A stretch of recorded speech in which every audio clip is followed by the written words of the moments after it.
தமிழறிதத்தின் இந்த நிகழ்ச்சியை காண வந்திருக்கும் உங்களுக்கு வணக்கம். எமது யூடியூப் அலைவரிசையை பின்தொடர்வதன் மூலம் எம்மோடு இணைந்திருந்து இதுபோன்ற பயனுள்ள நிகழ்ச்சிகள் அனைத்தையும் பார்வையிடுங்கள். மணியை ஒலித்து நாம் புதிதாக வெளியிடும் நிகழ்ச்சிகள் பற்றிய அறிவிப்புகளை உடனுக்குடன் பெற்றுக்கொள்ளுங்கள். நன்றி. இன்றைய நாள் உரை வழங்குனராக வருகை தந்திருப்பவர் முனைவர் கீதா ராகவன் அவர்கள், உதவி பேராசிரியர், தமிழ்துறை, ராஜபாளையம் ராஜா கல்லூரி, ராஜபாளையம், தமிழ்நாடு. இவரை பற்றி கூற வேண்டுமாக இருந்தால், அவர்கள் முனைவர் பட்டம் பெற்றிருக்கின்றார், மொழியியல் துறையிலே சிறப்பு நிலையிலே இருக்கின்றார், பல தரப்பட்ட ஊடகங்களிலே தனது ஆய்வு கட்டுரைகளை சமர்ப்பித்திருக்கின்றார். அதே நேரத்தில் பல நிறுவனங்களிலே தற்பொழுதும் பணியாற்றி வருகின்றார். அத்தகைய சிறப்பு நிலை பொருந்திய ஒருவர் இன்றைய நாள் உரையை வழங்குவதற்கு வருகை தந்திருக்கின்றார். அந்த வகையிலே தமிழறிதம் குடும்பம் சார்பாக அவர்களை முதலிலே நான் வரவேற்றுக் கொண்டு அவர்களை இன்றைய நாள் உரையை வழங்குமாறு அன்புடன் கேட்டுக்கொள்கின்றேன்.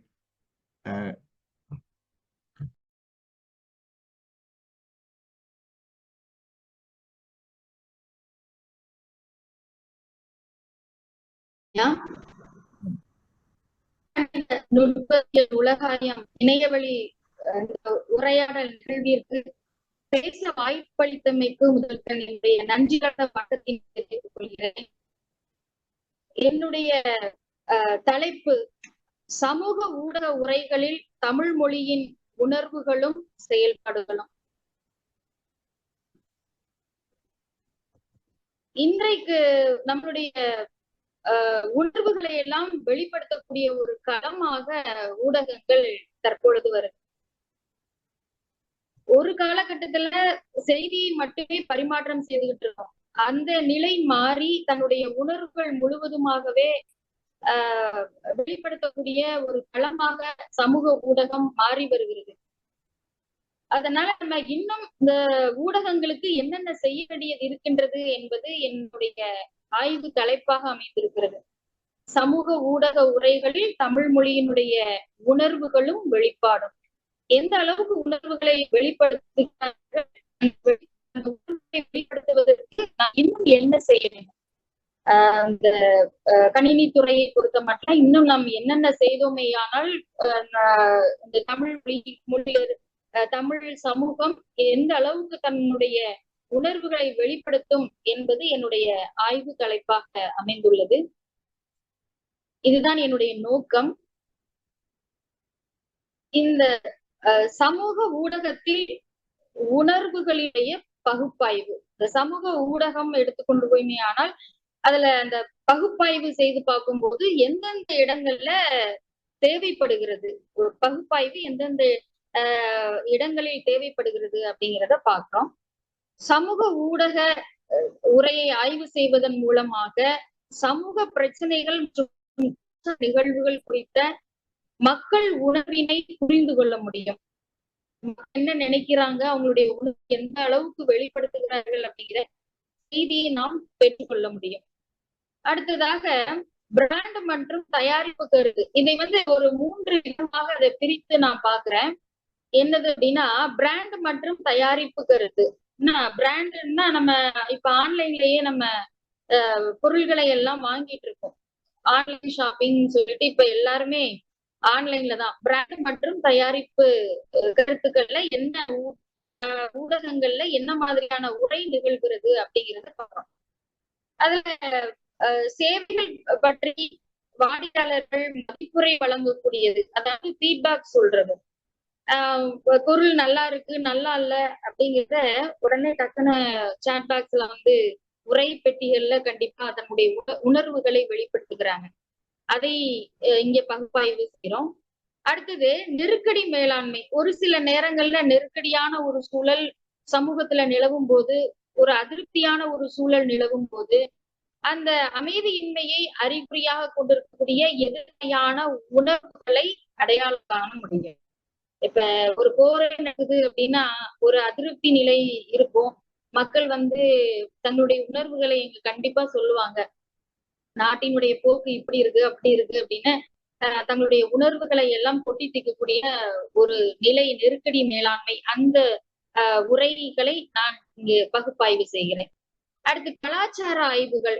கலாச்சார ஆய்வுகளை பற்றி பார்க்கணும்னா, சமூக ஊடகத்துல கலாச்சாரம் பற்றிய மொழி மற்றும் கலாச்சார நுணுக்கங்களை ஆய்வு செய்யலாம். யாராவது பிரபலமான ஒரு கலாச்சாரத்தை பற்றி ஏதாவது ஒரு சொல்லுங்க அப்படின்னா அதை பற்றி ஆதாரத்தோடு வெளிப்படுத்துறது, ஃபீட்பேக் சொல்றது, எப்படி பேசுறாங்கிறத. இப்ப ஒரு உதாரணத்துக்கு சொல்லுமே, ஆனா நம்மளுடைய தமிழ்நாட்டிலேயே அந்த மாதிரி சம்பவங்கள் நிறையவே நடந்திருக்கு.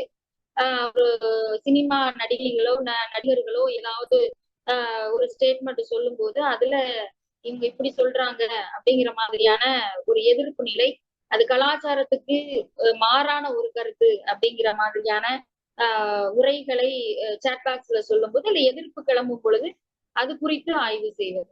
சோ இந்த 3 விஷயங்களை நான் இங்கே பகுப்பாய்வு செய்யறேன். அடுத்து சமூக ஊடகத்தில் தமிழின் நிலை எப்படி இருக்கு, அது எந்த மாதிரியான நிலைப்பாட்டுல சவால்களை ஏற்றுக்கொண்டிருக்கு அப்படின்னு பார்த்தோம்னா, சமூக ஊடகங்கள் மக்கள் தங்கள் கருத்துக்கள், உணர்வுகள் மற்றும் உணர்ச்சிகளை பகிர்ந்து கொள்ளக்கூடிய ஒரு இடமாக மாறியுள்ளது. தமிழ் மொழி சமூக ஊடகங்களில் குறிப்பிடத்தக்க இடத்தை பிடித்துள்ளது. இப்ப நம்ம தொல்காப்பியத்துல மெய்ப்பாடுகளை பற்றி பார்த்திருக்கிறோம், படிச்சிருக்கிறோம். என் வகை மெய்ப்பாடுகளை பற்றி தொல்காப்பியர் சொல்லியிருப்பாரு. அந்த மெய்ப்பாடுகள் முழுவதுமாக இங்க நம்ம கணினியில கொண்டு வர முடியாட்டாலும் நம்மளால் முடிந்த அளவு அந்த உணர்வுகளை வெளிப்படுத்துவதற்கான வழிமுறைகளை நாம் இங்கு செய்ய வேண்டும்.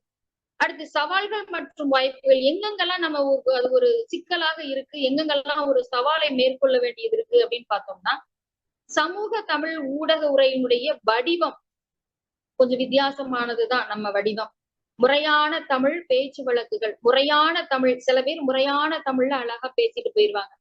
பேச்சு வழக்குகள் வித்தியாசமா இருக்கும். எழுத்து வழக்குன்னு சொல்லும்போது அது வேற மாதிரியாக இருக்கும். அடுத்து நமக்குள்ள நிறைய வட்டார வழக்கு சொற்கள் இருக்கு. ஆங்கிலத்துல டயலக்ட்னு சொல்லுவாங்க இல்லையா, அந்த வட்டார வழக்கு சொற்களை அதிக பேர் பயன்படுத்துவாங்க. அடுத்தது இன்னும் முக்கியமான விஷயம், தமிழும் ஆங்கிலமும் நம்ம கலந்து பேசக்கூடிய ஒரு சூழல்ல இன்றைக்கு இருந்துகிட்டு இருக்கோம்.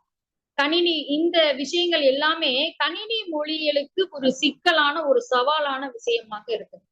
நம்ம இப்ப உணர்வுகளை வெளிப்படுத்தும் பொழுது நம்ம அவங்கவுங்க வட்டார வழக்குகளை பயன்படுத்துறது, இல்லைன்னா ஆங்கிலம் தமிழும் கலந்து டைப் பண்ணி உரையை வழங்கி விடுறது, இது போன்ற விஷயங்கள் எல்லாமே இங்கு ஒரு பெரிய சவாலாக இருக்கின்றது. அந்த சவால்கள் எல்லாமே நம்ம என்ன பண்ணலாம் அப்படிங்கிறத அடுத்து பார்க்கலாம். அடுத்தது சமூக ஊடகத்தில்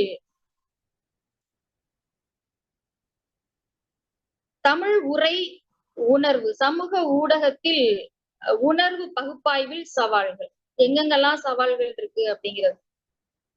மொழி வடிவமைப்புல நமக்கு சிக்கல் இருக்கு, அது நமக்கு ஏற்கனவே தெரிஞ்சதுதான். அதுல நம்ம மொழி ரொம்ப பழமையான மொழி, அந்த மொழியில நிறைய சிக்கல்கள் இருக்கு. தமிழ் ஒரு ஒட்டுமொத்த மொழி, இதில் சொற்கள் வேர்களுக்கு பின்னால் பின்னொட்டுகளை சேர்ப்பதன் மூலம் உருவாக்கப்படுகிறது. இதுதான் நம்ம மொழி. வேர் சொல் இருக்கு, அது பின்னாடி ஒட்டுக்கள் வந்துருது. இதன் விளைவாக சிக்கலான ஒரு வடிவமைப்பு அமைப்புகளை உருவாக்குகிறது.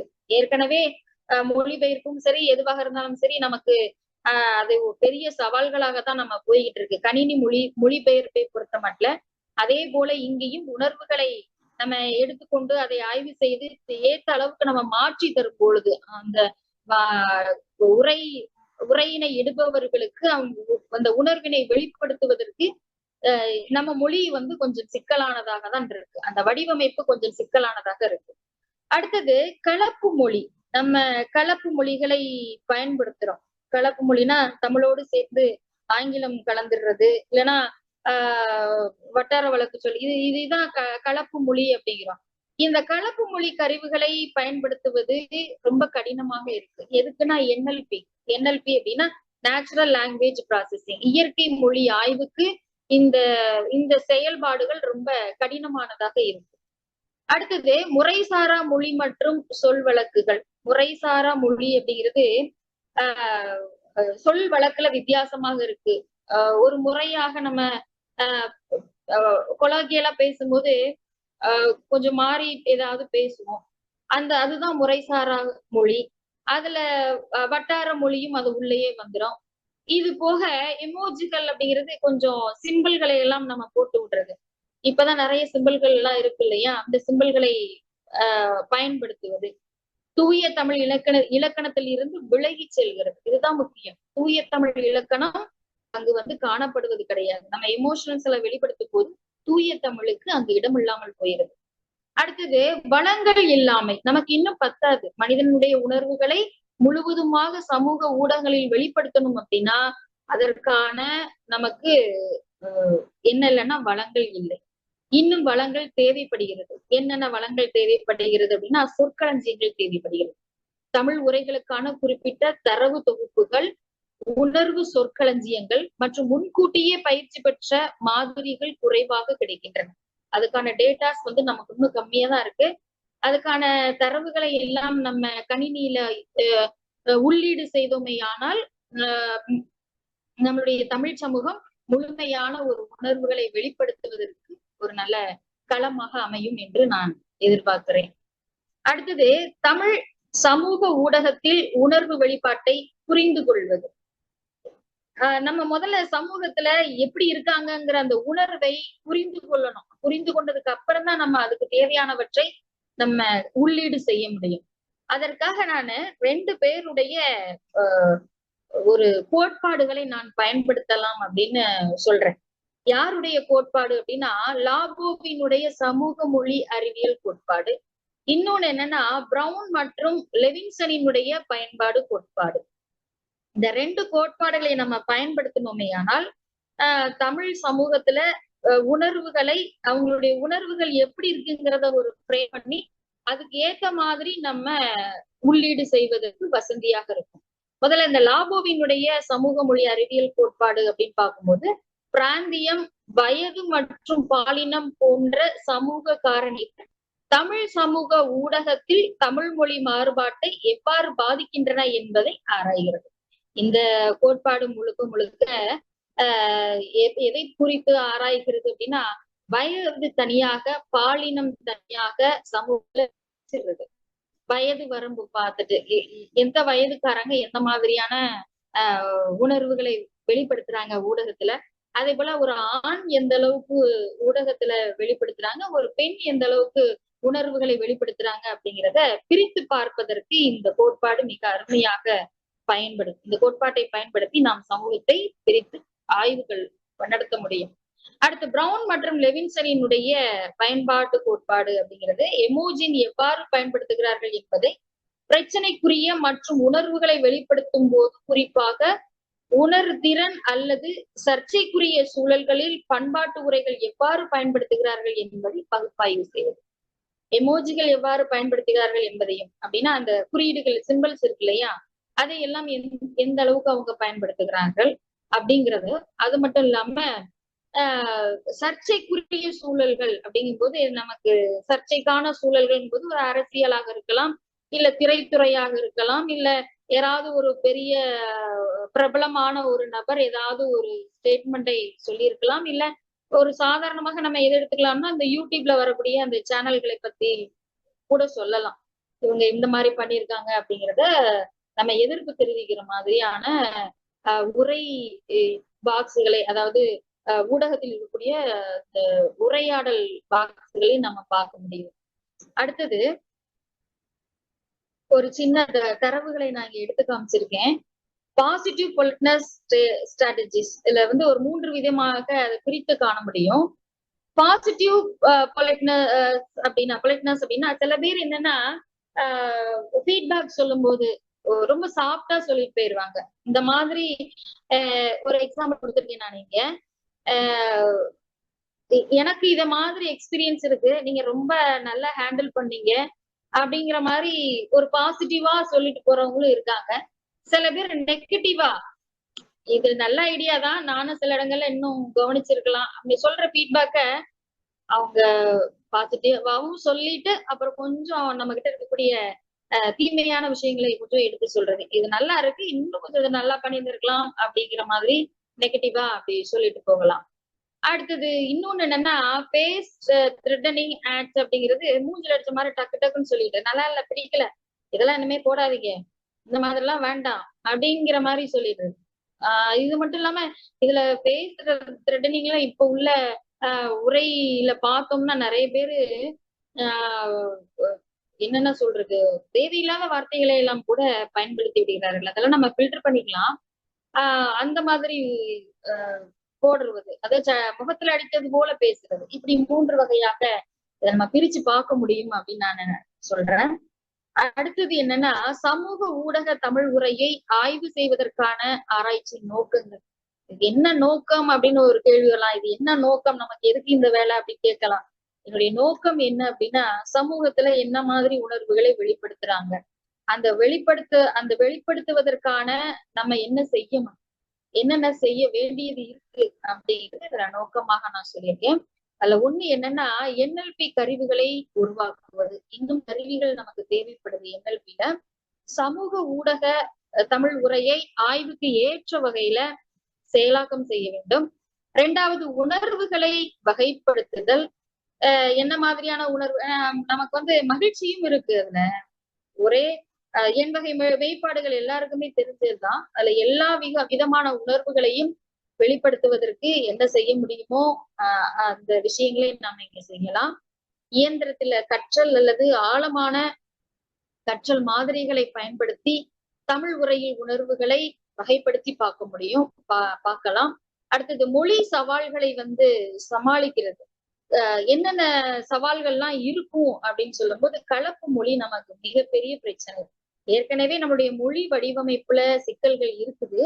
இருந்தாலும் நமக்கு கலப்பு மொழி அதிகமாக நம்ம பயன்படுத்துறதுனால நமக்கு இந்த இதுல சிக்கல்கள் இருக்கு. அந்த உள்ளீடு செய்வதுல நமக்கு சிக்கல்கள் இருக்கு. அடுத்து, சமூக மொழி அறிவியல் முறைகளை ஆராய்தல். அறிவியல் முறைகளை கொண்டு உணர்வு வெளிப்பாட்டில் சமூக மொழி அறிவியல் முறைகள் மற்றும் கலாச்சார விதிமுறைகளை ஆராய்தல். சமூகம் அப்படின்னு எடுத்துக்கிட்டும் போது அதுல அறிவியல் சார்ந்த முறைகள், அது மட்டும் இல்லாம கலாச்சாரத்தை முழுமையாக அவர்கள் பின்பற்றுகிறார்களா, இன்னும் நமக்கு தேவைப்படுகிறதா அப்படிங்கிற விஷயத்தை இதுல நம்ம ஆராய்ச்சி பண்ண வேண்டிய ஒரு நோக்கமாக இங்க இருக்கு. அடுத்தது, தரவு தொடர்பு தொகுப்புகளை உருவாக்குதல். இன்னும் தரவு தொகுப்புகள், தமிழுக்கான குறிப்பிட்ட தரவு தொகுப்புகள், உணர்வு களஞ்சியங்களை கட்டாயமாக உருவாக்க வேண்டிய ஒரு சூழலில் நாம இருக்கோம். அப்பனாதான் இன்னும் சமூக ஊடகங்கள்ல நம்மளுடைய தமிழ் சமூகம் முழுமையான உணர்வுகளை வெளிப்படுத்த முடியும். அடுத்தது, ஆய்வினுடைய முக்கியத்துவம். இந்த ஆய்வினுடைய முக்கியத்துவத்தை நான் ஒரு 3 பிரிவுகளாக நான் பாக்குறேன். என்னென்ன அப்படின்னா, கணினி மொழி அறிவியல், இந்த கம்ப்யூட்டேஷன் லிங்குஸ்டிக்ஸ் சொல்லுவாங்க இல்லையா, கணினி மொழியியல், அது கட்டாயம் ஒண்ணு. அதை நாம் கட்டாயம் பார்க்க வேண்டிய ஒரு சூழல், அதுதான் ஒரு முக்கியமாக அமைகிறது. 2வது, சமூக ஊடக பகுப்பாய்வு. அடுத்தது, சமூக ஊடகத்துல என்னென்ன பகுப்புகள் இருக்கு. நான் ஏற்கனவே 2 தியரியை பத்தி சொன்னேன் இல்லையா, அந்த தியரியை உள்ள அப்ளை பண்ணி அதுக்கான ரிசல்ட் என்னங்கிறத நம்ம பகுப்பாய்வு செய்ய வேண்டிய ஒரு கட்டாயம். அடுத்தது, கலாச்சார ஆய்வுகள். கலாச்சாரங்கள், நமக்குள்ள நிறைய கலாச்சாரங்கள், வித்தியாசமான கலாச்சாரங்கள் இருக்குதான் செய்து, அந்த கலாச்சாரங்கள் முழுவதுமான ஒரு ஆய்வு நமக்கு கட்டாயம் தேவைப்படுகிறது. அடுத்தது, இந்த ஆய்வு கணினி மொழி அறிவியல், சமூக ஊடக பகுப்பாய்வு மற்றும் கலாச்சார ஆய்வுகள் ஆகிய துறைகளில் மிகுந்த மிகுந்த முக்கியத்துவம் வாய்ந்ததாக அமைந்திருக்கின்றது அப்படின்னு சொல்லலாம். அடுத்ததாக, லாபோவினுடைய சமூக மொழியியல் கோட்பாடு. இந்த லாபோவை எடுத்துக்கிட்ட அந்த கோட்பாடுல இந்த 3 விஷயங்களையும் நம்ம கட்டாயம் பார்க்கணும். ஏன்னா மொழி பயன்பாட்டில் மாறுபாடு, கட்டாயம் மொழி மாறுபாடு அடைஞ்சுக்கிட்டே இருக்கு. அதாவது லாங்குவேஜ் ஒரு பிளெக்சிபிள் தான், அது நமக்கு ஏற்ற மாதிரி ஒரு நெகிழ்வுத்தன்மையோடு நம்மோடு ஏத்த மாதிரி நம்ம மாத்திட்டு வர்றோம். அப்போது தமிழ் மொழியை பொறுத்த மட்டும் மாறுபாடு மிக குறைவுதான். ஆங்கிலத்துலதான் அதிகமா மாறுபாடு போயிருச்சு. தமிழ் மொழியில மாறுபாடு குறைவாக தான் இருக்கு. இருந்தாலும் நம்ம அதை ஃபாலோ பண்ணிட்டே வரணும். அடுத்தது, கோட் ஸ்விட்சிங்கிறது வேற எதுவும் இல்ல, 2 மொழி 3 மொழி இப்படி கலந்து ஏதாவது பேசி விடுவது, அதுதான் கோட் ஸ்விட்சிங். அடுத்தது, கலப்பு மொழி. கிட்டத்தட்ட கலப்பு மொழியும் கோட் ஸ்விட்சிங் ஒரே மாதிரிதான். மொழி கலந்து வரும் பொழுது அதை எந்த அளவுக்கு நம்ம ஆய்வு செய்யணும் அப்படிங்கிறது இந்த லாபோ சொல்லக்கூடிய இந்த 3 விஷயங்கள் கட்டாயம் ஆய்வு செய்ய வேண்டிய ஒரு சூழல். லாபோவினுடைய கோட்பாடுல பாலினம், வயது மற்றும் வட்டாரம் போன்ற சமூக காரணிகள் சமூக ஊடகத்தில் தமிழ் மொழி பயன்பாட்டை எவ்வாறு பாதிக்கின்றன என்பது விளக்குகிறது. சமூக ஊடகத்தில் தமிழ் மொழியினுடைய பயன்பாட்டினை, மொழியினுடைய பயன்பாடு அது எப்படி இருக்கு அப்படிங்கிறதை ஆய்வு செய்யறதுக்கு இந்த லாபோவினுடைய தியரி நமக்கு கட்டாயம் தேவைப்படுகிறது. அடுத்ததாக பிரவுன் மற்றும் லெவின்சனினுடைய இந்த பண்பாட்டு கோட்பாடு அப்படிங்கிறது நேர்மறை பண்பாட்டு உரைகள், எதிர்மறை பண்பாட்டு உரைகள், பேச்சு, இந்த மூன்றையும் பிரவுன் மற்றும் லெவின்சன் 2 பேரும் சேர்ந்துதான் இந்த கோட்பாட்டினை உருவாக்கி இருக்கிறார்கள். அதுல அந்த மூன்றையும் நம்ம கட்டாயம் பிரிச்சு பகுத்தாய்வு செய்ய வேண்டும். நேர்மறை பயன்பாடு உரைகள்லாம் என்னென்ன, எதிர்மறைகள் எல்லாம் என்னென்ன, வெறுப்பு பேச்சுகள் என்னென்ன, இன்னும் என்ன தேவைப்படுகிறது, இன்னும் என்னென்னலாம் தேவைப்படுகின்றது என்றால் அதுக்காக நாம் என்ன செய்ய வேண்டும் அப்படிங்கிறத ஆய்வு செய்வதற்கு இந்த கோட்பாடு நமக்கு மிக மிக பயனுள்ளதாக இருக்கும். அடுத்தது தமிழ் சமூக ஊடகத்தில் உணர்வு வெளிப்பாடு. உணர்வு வெளிப்பாடுங்கிறது சமூக ஊடக தமிழ் உரையை லாபோ மற்றும் சமூக மொழி அறிவியல் கோட்பாடு மற்றும் பிரவுன் மற்றும் லெவின்சனினுடைய நாகரிக கோட்பாடு, நாகரிகம்னா பண்பாட்டு கோட்பாடு தான், மூலம் ஆய்வு செய்வது சமூக மொழி காரணிகளால் எவ்வாறு வடிவமைக்கப்படுகிறது மற்றும் இந்த டிஜிட்டல் தொடர்புகளில் பண்பாட்டு உரைகள் எவ்வாறு செயல்படுகின்றன என்பதை பற்றி விரிவான ஒரு புரிதலை என்னுடைய கட்டுரை சமர்ப்பிக்கின்றது. என்னுடைய கட்டுரை நான் இதோடு முடிக்கின்றேன். இதுல கேள்விகள் கட்டாயம் கேட்டால் அதை நான் விளக்குவதற்கு தயாராக இருக்கின்றேன். கேள்விகள் கேட்கலாம்.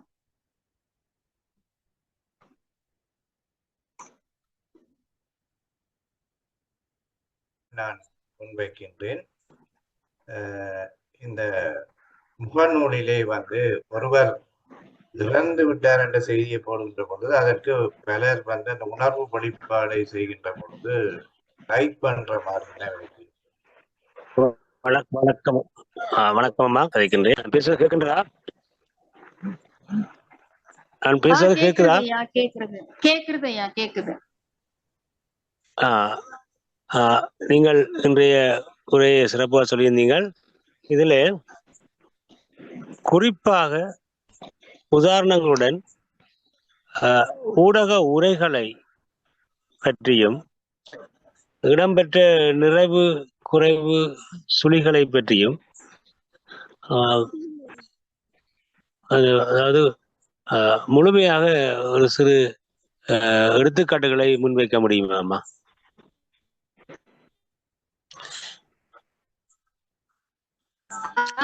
நான் சொன்னது புரியுது. அதாவது ஒருவர் இறந்து விட்டார் அப்படின்னு சொல்லும் போது அந்த இறப்புக்கான செய்தி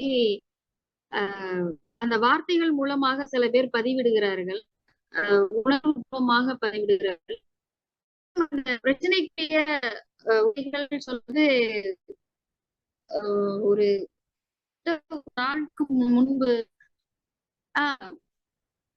நல்ல ஒரு உதாரணம். பெரியாரை பற்றி விரிவாக பேசிவிட்டார் என்று ஒரு பிரச்சனை கிளம்பியது இங்கு தமிழ்நாட்டில். அரசியல்வாதி அப்படி சொல்லும் பொழுது நிறைய பேர் கடுமையாக எதிர்ப்பு தெரிவித்திருந்தார்கள். தெரிவிக்கும் பொழுது சில பேர் நேர்மறையாக என்ன தெரியும், அவருக்கு தெரிஞ்சது அவ்வளவுதான் அப்படிங்கிற மாதிரி சொல்லியிருந்தாங்க. சில பேரு ரொம்ப எதிர்மறையாக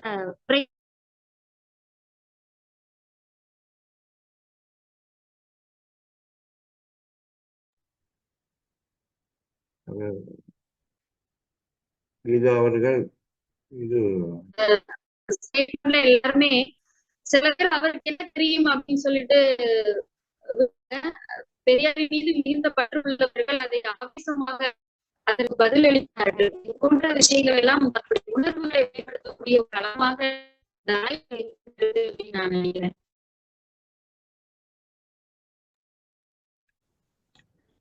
எனது கேள்வி என்னவென்றால், அந்த சில ஒருவர் இறந்துட்டார் என்றதை நாங்க குறிக்க பலர் ஆர்ஐபி என்று குறிப்பிட்டார்கள்.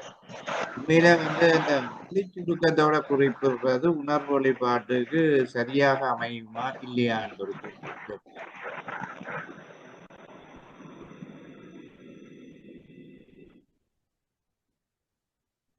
ரீப் என்று குறிப்பது ஆங்கிலத்தில் இருக்கக்கூடிய ஒரு ஒரு சொல்லை அவர்கள் கையாளுகிறார்கள். அது அந்த அந்த அளவுக்கு உணர்வு பூர்வமாக இல்லை என்றுதான் நான் சொல்ல வேண்டும். ஏன்னா எல்லாரும் போடுறாங்க, அதனால நானும் ஒண்ணு போட்டுட்டு போறேன் அப்படிங்கிற மாதிரி தான். ஆனா உணர்வு பூர்வமான ஒரு ஒரு உள்ளீடாக எனக்கு அது தெரியல. சில பேர் உணர்வு பூர்வமாக இருக்கும்போது அது அவங்களுடைய தாய்மொழியில அழகா அவங்க அதை பதிவிட்டு செல்லதான் கரெக்டா இருக்கும். தன்னுடைய உணர்வுகளுடைய வெளிப்பாடு அதுலதான் இருக்கும். ஆர்ஐபி அப்படிங்கிறது அவங்க ஏதோ போடணும் அப்படிங்கிறதுக்காக ஒரு கட்டாயத்திற்காகவோ ஏதோ எல்லாரும் போடுறாங்க நம்மளும் போடுவோமே அப்படிங்கிறதுக்காகவோ தான் இருக்க வேண்டும். உணர்வு வெளிப்பாடுங்கிறது அவங்களுடைய தாய்மொழியில தான் சிறந்ததாக இருக்கும். அதனால அந்த தாய்மொழிக்கு ஏற்ற மாதிரியான உள்ளீடுகளை, உணர்வை வெளிப்படுத்தக்கூடிய உள்ளீடுகளை செய்யக்கூடிய மிகப்பெரிய கடமையில நம்ம இருந்துட்டு இருக்கோம் அப்படின்னு நான் நினைக்கிறேன். அதை சீக்கிரமாக செய்துமையானால் எல்லா உணர்வுகளையும் வெளிப்படுத்தக்கூடிய ஒரு களமாக இந்த ஊடகங்கள் செயல்படும்.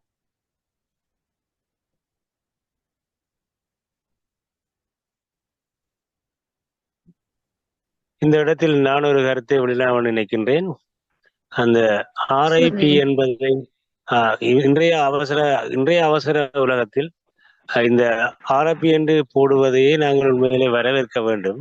ஆனால் அதை நாங்கள் பார்க்கின்ற பொழுது ரெஸ்ட் இன் பீஸ் என்று சொல்லி ஒரு பிரார்த்தனையாக நாம் மனதில் வேண்டிக் கொள்ளலாம்.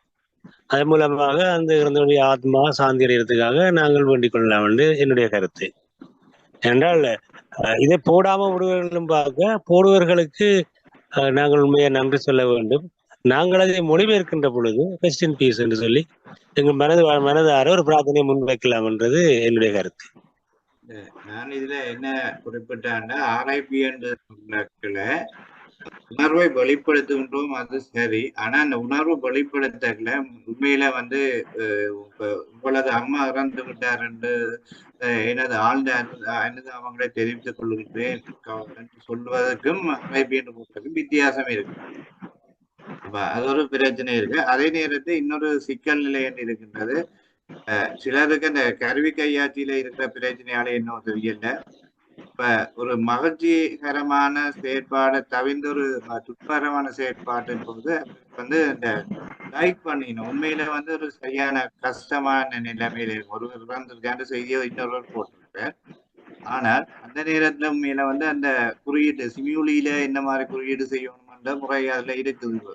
ஆனால் சில நேரங்கள்ல அவர்கள் அந்த பிரயோக நிலையில கஷ்டப்படுறதால அதை செய்யாம இருக்கிற நிலை வந்து இருக்கு.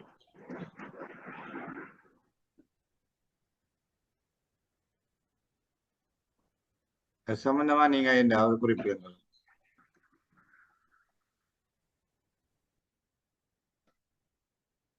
ஒரு ஆய்வு மாதிரி இதை செய்யலாம் இல்லையா? இது ஒரு ஒரு திட்டத்திற்காக நான் உருவாக்கியது இந்த கட்டுரையை.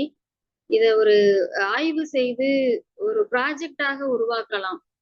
அதுக்காக தான் இதை நான் தயார்படுத்தினேன். அதோட இன்னும் தேவைப்படுகிறது, உணர்வுகளை வெளிப்படுத்துவதற்கு இன்னும் தேவைப்படுகிறது அப்படின்னு நான் நினைக்கிறேன். சமூக ஊடகத்துல உணர்வுக்கென்று ஒரு தனி இடம் கட்டாயம் இருக்கணும். ஏன்னா உணர்வு இல்லாமல் மனிதன் இருக்க முடியாது. இந்த ஊடகங்கள்ல உணர்வுகளை வெளிப்படுத்துவதற்காக இன்னும் என்னென்னலாம் செய்ய முடியும் அப்படிங்கிற ஒரு திட்டமாக நான் இங்கு உருவாக்கினேன். அதனாலதான் நான் என்ன தேவைப்படுகிறதுங்கிறத ஆய்வு செய்வதற்காக தான் இந்த 2 கோட்பாடுகளை பயன்படுத்தி அந்த சமூகத்தை நாம் பகுப்பாய்வு செய்து அதற்கான வேலைகளை நாம் செய்ய முடியும் அப்படின்னு நினைக்கிறேன். வேறு யாராவது உங்களுடைய வினாக்களை தொடுக்க முடியும் என்றதை இந்த நேரத்தை குறிப்பிடுகின்றேன். ஒளிவாங்கியை போன் செய்து வாருங்கள்.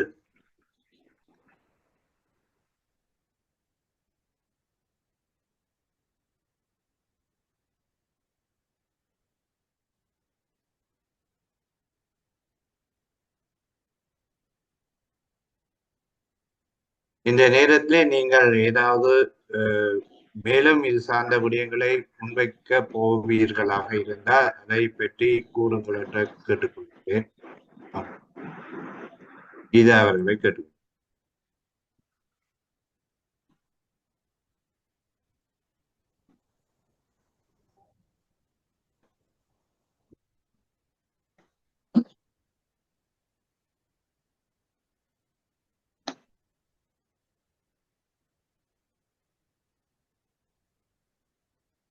மேலும் இந்த ஆய்வை இன்னும் எடுத்து செல்வதற்கான ஏதாவது வழிமுறைகள் இருந்தா கூட சொல்லுங்க நீங்க. என்னை பொறுத்தவரையில இதுல நான் சொல்றதுக்கு எனக்கு இது இந்த கேட்ட பொழுது ஒரு புதிய விடயம். உண்மையில வந்து என் மனதுல இருந்த விஷயம் தான். உண்மையில இந்த பேஸ்புக்ல போடுற பற்றி தான் கூடுதலாக காய்க்கிறேன். அதே போல வந்து இந்த வாட்ஸ்அப் வைபர்ல போட்டீங்கன்னா உண்மையில பிறந்த நாள் நல்ல வகையில வருது. இன்னொரு பிரச்சனை இதுல கிடக்குது. ஒருவர் போட்ட ஒரு உணர்வு வெளிப்பாட்டை காப்பி பண்ணி பேஸ்ட் பண்ற மாதிரியான நிலையும் செய்கிறது. அதை பற்றி சொல்லுங்க. எனக்கு ஏன் புரியல ஒரு முறை. இப்ப பிறந்த நாள் வாழ்த்துக்கள் வந்து நீங்க இப்போ உங்களுடைய பிறந்த நாள் வந்து நான் பிறந்த நாள் வாழ்த்துக்களை போட்டுக்கிட்டு உங்களோட நண்பர்கள் எல்லாரும் என்ன செய்யணும்னா ஒருவர் போட்ட செய்தியை போட்டுட்டு போற நிலையும் இருக்குது. அதை பற்றி குறிப்பிட முடியுமா?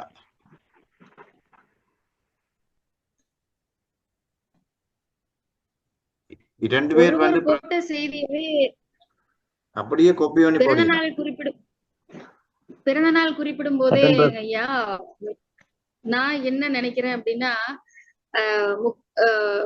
சமூகத்துல முக்காவாசி பேர் என்ன போடுறாங்கன்னா எழுத்து வடிவத்தை கூட போட்டுடுறாங்க. பிறந்த நாள் வாழ்த்துக்கள் நீடூடி வாழ்க அப்படின்னு உரை பதிவிடுறாங்க. அதுல முக்கால்வாசி பேர் என்ன பண்றாங்கன்னா குறியீடுகளை பயன்படுத்துறாங்க, எமோஜிகளை பயன்படுத்திடுறாங்க. அதுலயும் வித்தியாசமான எமோஜிகள் இருக்கிறதுனால ரொம்ப ரொம்ப நமக்கு வேண்டப்பட்டவர்களுக்கு என்ன போடணுமோ கொஞ்சம் நம்ம காட்டிலும் அவர் பெரியவர் அப்படிங்கும்போது அவருக்கு என்ன போடணுமோ அப்படிங்கிற மாதிரி எமோஜிகளை அவர்கள் பயன்படுத்தி விட்டு போயிடுறாங்க அப்படின்னு நான் நினைக்கிறேன். அதை நம்ம இன்னும் ஆய்வு செய்து பார்த்தோம்னா எது தேவைப்படுகிறதுங்கிறது நமக்கு நல்லாவே தெரியும். இங்கே ஒரு சாட் பாக்ஸ் ஒரு கேள்வி வந்து கேட்கப்பட்டிருக்கின்றது. செயலாளர்கள் கேட்டிருக்கிறார்.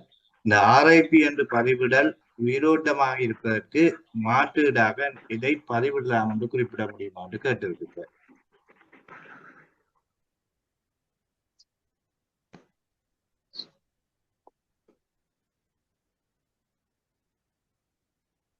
மாற்றீடாக தமிழ் மொழியில இல்லாத சொற்களா, நம்ம மொழியில இல்லாத சொற்களா?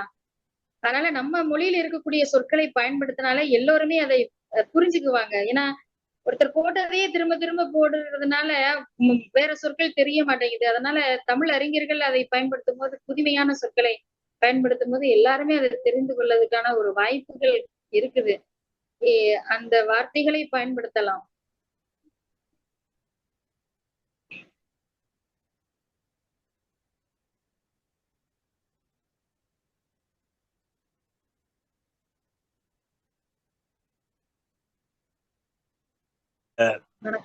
லாபோவின் சமூக மொழி அறிவியல் கோட்பாடு பற்றி சிறிய விடயங்களை குறிப்பிட்டீர்கள். அது பற்றி கொஞ்சம் விரிவாக பேசலாமே.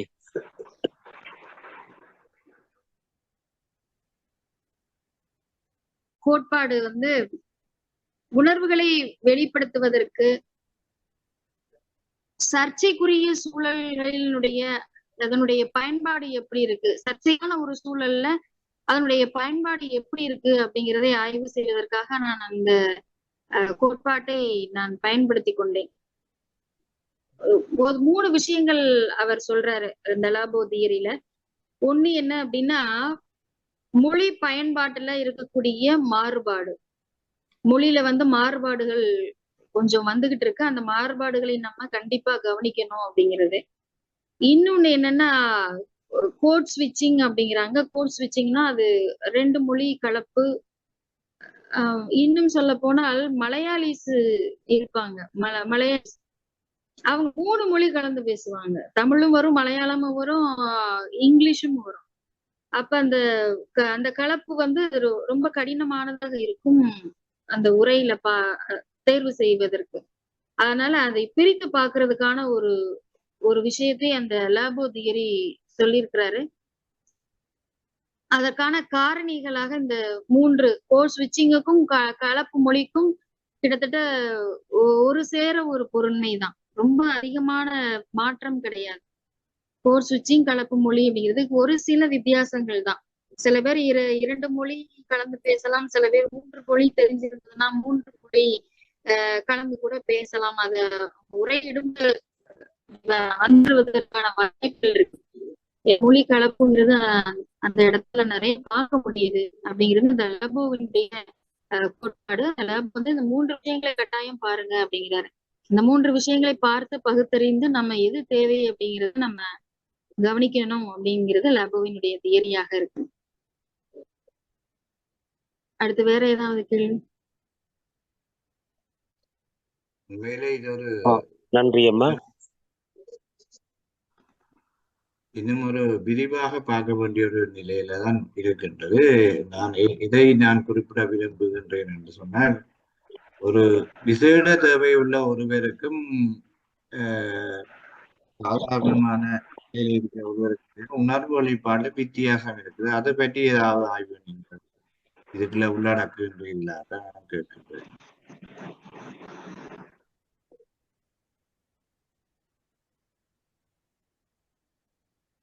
விசேட தேவைகள் என்று குறிப்பிட்டதுனால் அந்த வாய் பேச முடியாம இருக்கிற உணர்வு வழிபாடு ஊடகங்களுக்குள்ள அது பதிவு செய்யப்படுவதற்கு வாய்ப்பு இருக்குது. அப்ப அது தொடர்பாக உங்களுடைய கருத்து?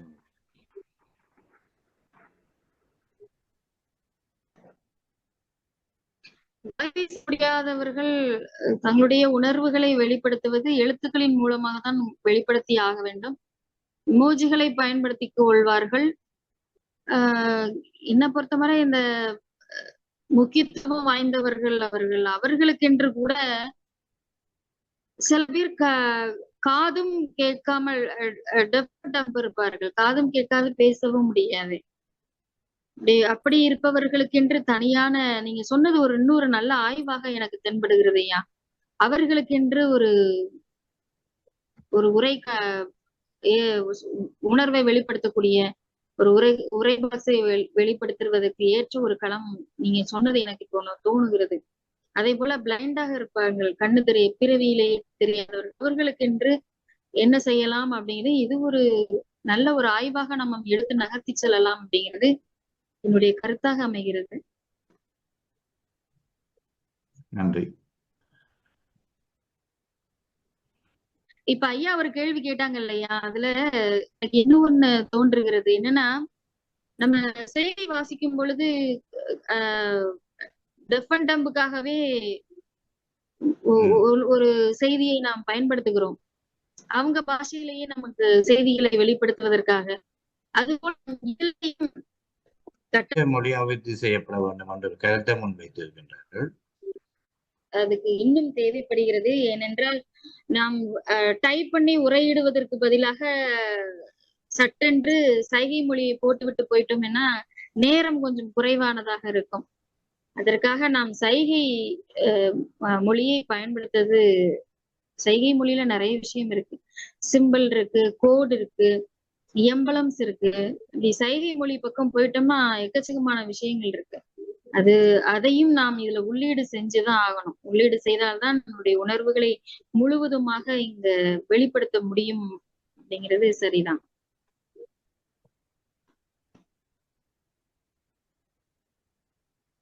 வேறு ஏதாவது கேள்விகள்?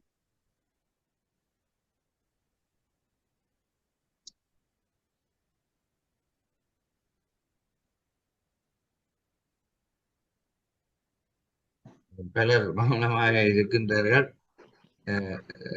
உண்மையில வந்து அந்த புதிய ஒரு டாபிக்காக இருந்தாலும் என்னை பொறுத்தவரையில எனக்கு ஒரு விருப்பமாக இருந்தால், நீண்ட காலமாக நாங்கள் இந்த சமூக ஊடகங்கள் பற்றி கதைக்கின்ற பொழுது இவ்வாறான விடயங்களை நண்பர்கள் மத்தியில் நாங்கள் கதைத்து வந்திருக்கின்றோம். சிலர் போடுகின்ற கொமெண்ட்ஸ் பற்றி தான் நாங்கள் பொதுவாக கதைக்கின்றோம். உணர்வு வெளிப்படுத்துறது ஒரு ஊடகமாக தொழிற்படுது. அந்த வகையில சரியான சில நேரங்கள்ல உணர்வு வெளிப்பாடு வந்து சில நேரங்கள்ல வந்து ஒருவருக்கு ஒருவர் போடுற உணர்வு சில நேரம் பாதகமாக அமைகின்ற பொழுது பாரதூரமான விளைவுகளை கூட இட்டு செல்லுது. அது சம்பந்தமா சொல்ல முடியுமா? தர்க்க ரீதியாக ஏதாவது முன்பை உணர்வை வெளிப்படுத்தி வைக்கின்ற பொழுது அதுக்கும் நேர கைக்கிறக்க முடியும் நிறைய வித்தியாசம் இருக்கு. அதனால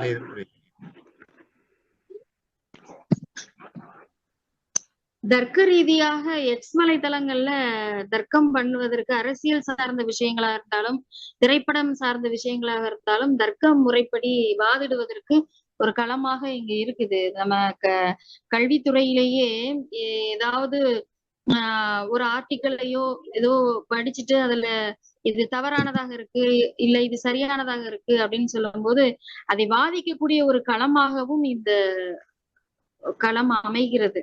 அதை வாதிடுவதற்கு நேரடியாக நம்ம பேசணும்னு அவசியம் இல்லாமல் நம்ம என்ன நினைக்கின்றோமோ அதை என்ன நினைக்கின்றோமோ அதை பதிவிடும் பொழுது இதை வாதிடக்கூடிய ஒரு களம், அதையும் என்று கூட சொல்லலாம், வாதிக்கக்கூடிய ஒரு களமாக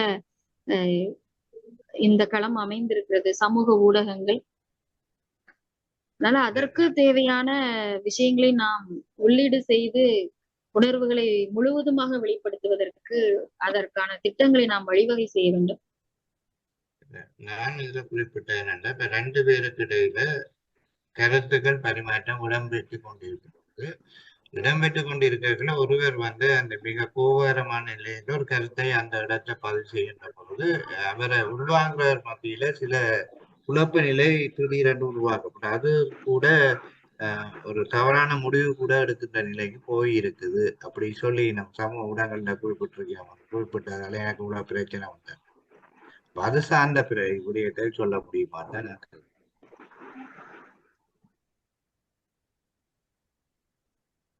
பல் சார்ந்த ஊடகங்கள்ல இது போன்ற பிரச்சனைகளும் உருவாகி இருக்கதான் செய்யுது. அது சமூகங்களுக்கு இடையில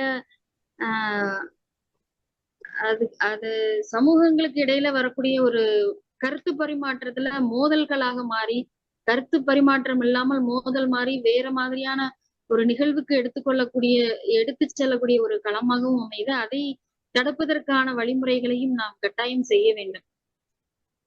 அதையும் செய்வது நல்லதுதான். அதுக்காக தான் என்ன சொல்றேன்னா, எல்லா கோபத்தினுடைய வெளிப்பாடாக இருக்கட்டும் இல்ல மகிழ்ச்சியினுடைய வெளிப்பாடாக இருக்கட்டும், மகிழ்ச்சி கூட ஒன்னும் பிரச்சனை வராது. இந்த கோபத்தினுடைய வெளிப்பாடு உச்சகட்டமாக போகும்பொழுது அதை நாம் வடிகட்டி செய்வது நல்லது. இந்த சில பேர் இப்ப என்ன சொல்றாங்கன்னா, கெட்ட வார்த்தைகளை கூட பயன்படுத்தி விடுகிறார்கள். ஆங்கிலத்தில் சொல்லுவாங்களே, அந்த வார்த்தைகளை கூட பயன்படுத்தி விடுகிறார்கள். அதனால நம்ம அந்த வார்த்தைகளை நீக்குவதற்காக என்ன செய்ய முடியுமோ அதை செய்தோமேயானால் இது போன்ற பிரச்சனைகள் வராமல் தடுப்பதற்கு நல்ல வழியாக இருக்கும். இப்பதான் சரியான உடல்.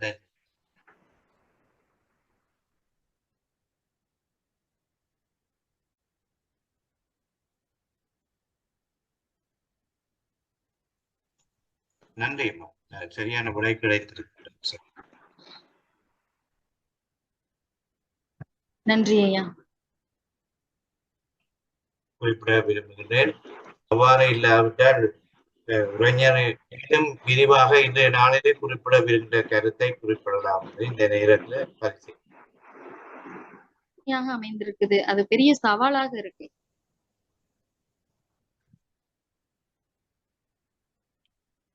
இந்த வட்டார வழக்கு சொற்களை பற்றி கொஞ்சம் விரிவா சொல்லுங்க. இப்ப வட்டார வழக்கு சொல்ல ஒரு எடுத்துக்காட்டு சொல்றேன். இப்ப பாக்கணுமே அந்த பட ஜோரா கீதுபா அப்படின்னு ஒரு வார்த்தை நான் கமெண்ட் பாக்ஸ்ல பார்த்தேன். அப்படி சொல்லும் பொழுது அதுல நிறைய கோட் ஸ்விட்சிங், அதாவது மொழி கலப்பு இருக்குது. இது எந்த பாஷை அப்படிங்கிறது தெரிஞ்சவங்க கண்டுபிடிச்சுப்பாங்க, தெரியாதவங்களுக்கு தெரியாது. அப்ப இந்த மாதிரியான பிரச்சனைகளும் அங்க உள்ள வருது. வட்டார வழக்கு சொல் சில பேருக்கு புரியாது, என்ன சொல்ல வர்றாங்கன்னு தெரியல. அப்படிங்கும் பொழுது அந்த உணர்வுகளை ஆய்வு செய்வதற்கு இந்த களம் சரியானதாக இருக்கும். வட்டார வழக்கு சொற்களுக்கான நான் ஏற்கனவே சொன்னது போல அதுக்கான தரவுகள் உள்ளீடுகள் தேவைப்படுகிறது. கலைச்சொற்கள் விட கலைக்களஞ்சியங்கள், உணர்வுகளை வெளிப்படுத்தக்கூடிய கலைக்களஞ்சியங்கள். இப்ப பாக்கணுமே அத்தை பட்டா ஜோராக்கிதுமா அப்படின்னு ஒரு சென்டென்ஸ் பார்த்தேன் நான். அப்ப அது அவங்க வெளிப்படுத்தக்கூடிய விதம் அந்த வட்டார வழக்கு அப்படிங்கிறத அதை பகுப்பாய்வு செய்வதற்கு ஒரு சிரமமான ஒரு சவாலாக இந்த துறையில இருக்குதுன்னு நான் நினைக்கிறேன். இது ஒரு எடுத்துக்காட்டு சொல்லியிருக்கேன். இது சென்னை வட்டார வழக்கு. இது போல நிறைய வட்டார வழக்கு சொற்கள் சிக்கலுக்குரியதாகவே இருக்கு. ம்.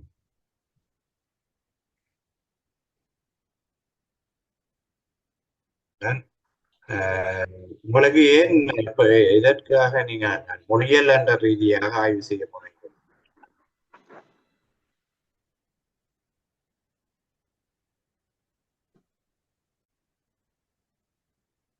நான் படித்தது மொழியியல் அப்படிங்கிறதுனால என்னவோ எனக்கு ஒரு சரியான ஒரு இம்பாக்ட் கிடைக்கும் அப்படின்னு நான் நினைக்கிறேன். ஏன்னா தியரியை பயன்படுத்தும் போது அதற்கு முழுமையான ஒரு இம்பாக்ட் வரும்.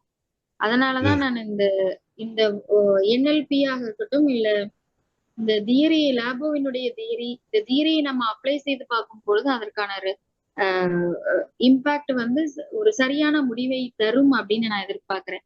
அதனாலதான் நான் இந்த தியரியை நான் உட்புகுத்தினால் தெளிவான ஒரு விஷயம் கிடைக்கும் அப்படின்னு நான் நினைக்கிறேன்.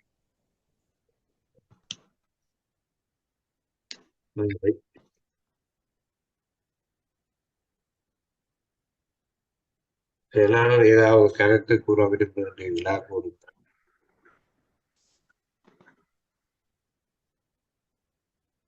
இன்னும் ஒரே ஒரு விஷயம் சொல்லிக் கொள்கிறேன்.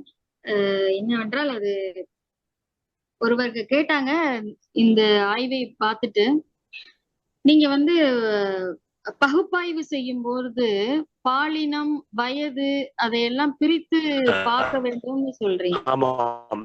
இதுல மேலும் நாம இந்த நேரத்தை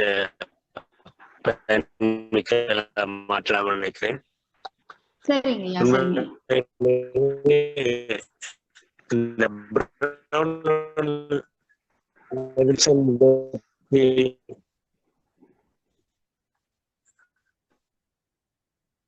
இந்த தொடருங்க. கீதா அவர்கள் கூற வந்த விடயத்தை தொடர்.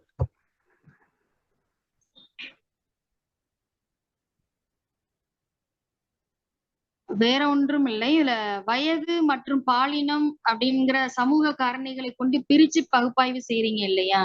இதுல சின்ன வயது குறைந்தவர்கள் உரையில பதிவு செய்வாங்களா அப்படின்னு ஒரு கேள்வி எழுப்புனாங்க. அது குறித்து எப்படி நீங்க கண்டுபிடிக்க முடியும்னு கேட்டாங்க. இது பெரியவங்க போட்ட உரையா இல்ல வயது மிகுந்தவர்கள் போட்ட உரையாங்கிறது எப்படி கண்டுபிடிக்க முடியும் அப்படின்னு கேட்டாங்க. அதற்காக நான் 2 விஷயங்களை நான் இங்க முன்வைக்கிறேன். ஒண்ணு என்னன்னா, இந்த நம்ம வந்து அதிகமா மொபைலை பயன்படுத்தக்கூடியவர்கள் பெரியவர்களாக தான் இருக்க முடியும்.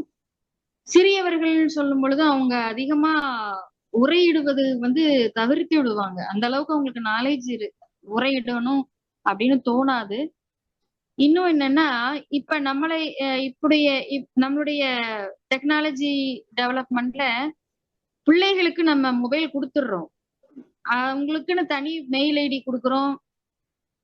அதுல மெயில் ஐடி வந்துருது. அவங்களுடைய ஐடியில தான் அவங்க பாக்குறாங்கன்னு சொல்லும் போது ஈஸியாக அவங்களுடைய உரையை நாம் ஆய்வு செய்ய முடியும் அப்படின்னு நான் நினைக்கிறேன்.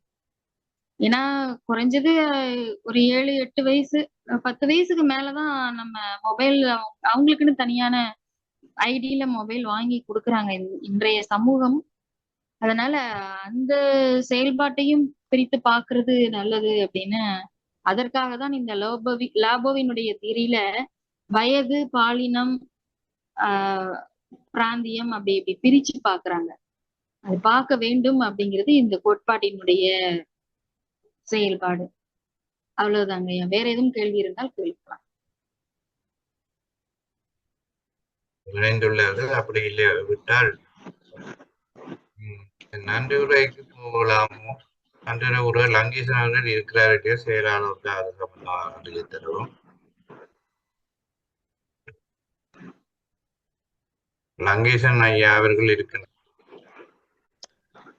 இலங்கை திருநாட்டின் சிகரமாக விளங்கும் தமிழ் மண்ணின் கண் தோன்றி இணையத்தின் வழியாக விண்பரவி உலகமெல்லாம் உயர்ந்து விளங்கும் எமது தமிழறித நுட்பியல் ஊடான 171வது உரையாடலுக்கு அழகு பதித்த இன்றைய உரையாளர் முனைவர் கீதா ராகவன் அவர்கள் உண்மையில் இந்திய தமிழ்நாட்டில் இருந்து வந்து ராஜபாளையம் ராஜுக்கல் கல்லூரியில் தமிழ்துறை உதவி பேராசிரியராக கடமையாற்றிக் கொண்டிருக்கின்றார்.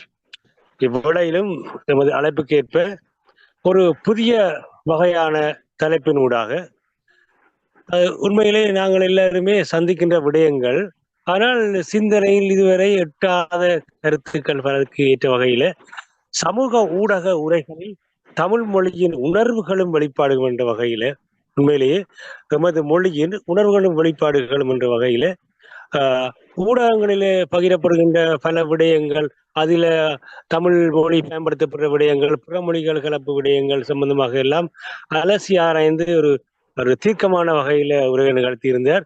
பங்கு பெற்றவருக்கு உண்மையிலேயே வினாக்கள் எழாத அளவுக்கு அவர் விடயங்களை பகிர்ந்துள்ளதுக்கு உண்மைய சிறப்பு. அதற்காக அவருக்கு முதலில் நன்றி கூறிக்கொள்கின்றேன். அடுத்ததாக இன்றைய 171வது உரை வரைக்கும் தொடர்ச்சியாக முனைப்போடு நின்று நிகழ்த்தி கொண்டிருக்கும் எமது செயலாளர் அவர்களுக்கு எமது கழகம் சார்பாகவும் நான் நன்றி கொள்கிறேன். அதே நேரத்தில் இன்றைய அவருடைய சிறு பிரச்சனை காரணமாக இந்நிகழ்வை தகுந்த முறையில் சூழலுக்கேற்ப நகர்த்தி கொண்டிருந்த எமது பொன் அரவிந்தன் ஐயா அவர்களுக்கும் நன்றியை கூறிக்கொண்டு, மற்றும் இந்த நிகழ்வில் கலந்து கொண்ட எமது அறிஞர்கள் மௌனமாக இருந்தாலும் பல அறிஞர்கள் தங்கள் அரட்டை வழியாக கூட செய்திகளை அனுப்பியிருந்தார்கள். அவர்களுக்கும் இந்த நிகழ்வில் சிறப்பித்தமைக்காக அவர்களுக்கு நன்றியை கூறிக்கொண்டு, மற்றும் தொடர்ச்சியாக எமக்கு இத்தகைய துணைப்பு உதவியை புரிந்து வரும் தமிழ் ஜேர்னர் ஐயா கனடா அவர்களுக்கும் தனிப்பட சார்பாக நன்றி கூறிக்கொண்டு, இந்த நிகழ்வின் அழைப்பிதழ் விடயங்களை பிரதி வியாழன் வெள்ளி சனிக்கிழமைகளில் தென்றல் வானொலியில் காலை நாட்குறிப்பு எனும் நிகழ்வில் தொடர்ச்சியாக அறிவித்து வரும் தென்றல் வானொலியிற்கும் இந்த வேளையில் நன்றி கூறிக்கொண்டு, நமது அழைப்பிற்கான காணொளி அழைப்பிதழ்களை எமக்கு திறம்பட தரும் பல்திரை கலைஞர் கவிதை கணேசன் ஐயா அவர் இந்தியாவிலிருந்து இந்த உதவியங்களை செய்து கொண்டு வருகிறார். அவர்கள் சிறப்பான நன்றியை கூறிக்கொண்டு, இந்நிகழ்வை பின்னணியில் நின்று பல வகையிலும் உணர்ந்து எங்களுக்கு உதவி வரும் அனைவருக்கும் மனப்பூர்வ நன்றியை கழக அமைப்பு சாக சொல்லிக்கொண்டு விடை வருகின்றேன். வணக்கம். நாங்கள் இறுதியாக மேலே முனைவர் அவர்கள் இந்நேரத்திலே என் சார்பான நன்றியும் சொல்ல விரும்புகின்றேன். காரணம் 2 நிமிடங்கள் இருக்கின்றது. உண்மையில ஒரு நல்ல ஒரு ஆய்வு. இது பலர் இலங்கையில் கூட நாங்கள் பேசு பொருளா வைத்திருக்கிறோமே ஒழிய ஒரு ஆய்வு நிலைக்கு உட்படுத்தவில்லை. அந்த ஆய்வு நிலைக்கு உட்படுத்த முயற்சிப்பது என்பது உண்மையிலே ஒரு நல்ல ஒரு விடயம். அதை எவ்வாறு ஆய்வு செய்யலாம், அதுல என்ன மாதிரியான ஆய்வு அந்த கருவிகள் பயன்படுத்தப்படுகின்றது என்ற நல்ல வகையில பூரண விளக்கத்தோட அந்த உண்மையில கேள்வி கேட்டார்கள் குறைவுதான் இருந்த போதும் என்னை பொறுத்தவரையில எனக்கு அந்த முகநூல்ல அண்மை காலங்கள்ல அல்லது இந்த வாட்ஸ்அப் வைபர் சமூக ஊடகங்கள்ல நான் இன்ஸ்டாகிராமோ டிக்டாக்கோ பயன்படுத்த கிடையாது. இந்த டிக்டாக்ல கூட பயன்படுத்துகின்ற பொழுது பலர் அது தொடர்பான அசௌகரிய உணர்வு மேலாண்மை செய்யப்பட வேண்டிய நிலையில் இருக்கின்றதை உணர்ந்திருக்கிறேன். இவையெல்லாம் ஒரு ஆய்வு நிலைகளை கொண்டுடலாம் என்று சொன்னது இந்த இடத்துல இன்றைய உரைஞர் முனைவர் கீதா ராகவனுக்கு நாங்கள் தமிழரின் சார்பும் உண்மையில மிகுந்த ஒரு மகிழ்ச்சியையும் நன்றியையும் வெளிப்படுத்தி நாங்கள் நிறைவு செய்வோம். இத்துடன் இன்றைய நிகழ்வை நாங்கள் நிறைவு செய்கின்றோம் என்று கூறி விடைபெறுகின்றோம். நன்றி.